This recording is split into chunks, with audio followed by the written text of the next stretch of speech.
Komunitas Banteng Asli Nusantara Kombatan Kabupaten Badung melantik pengurus DPAC Kabupaten Badung. Dalam kesempatan tersebut disampaikan pula Kombatan akan berjuang dan mendukung Jokowi 2 periode.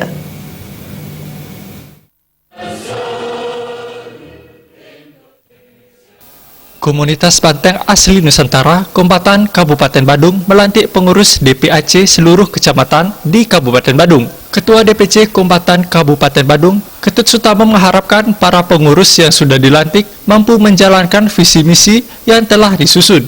Sampai saat ini, anggota kombatan berjumlah 3.000 orang lebih. Ketua Panitia sekaligus Pembina Kombatan DPC Badung, Gusti Ngurah Rai Sutanegara menyatakan, sebelum dilaksanakan pelantikan berbagai persiapan telah dilakukan. Selain itu, berbagai kegiatan sosial juga telah dilakukan seperti bersih-bersih dan aksi sosial bagi NTB yang sempat dilanda bencana gempa. Kita ada sembahyang bersama, itu yang utama secara niskala kalau di Bali kami lakukan, dari melakukan persembahyangan, sosialnya pun kami melakukan.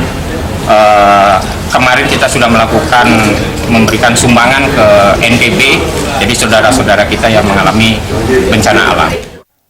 Ketua DPW Kombatan Provinsi Bali, Nyoman Sudarsana menyatakan, kepengurusan kombatan bahkan sampai ke tingkat DPAC telah dilantik di seluruh kabupaten kota di Bali.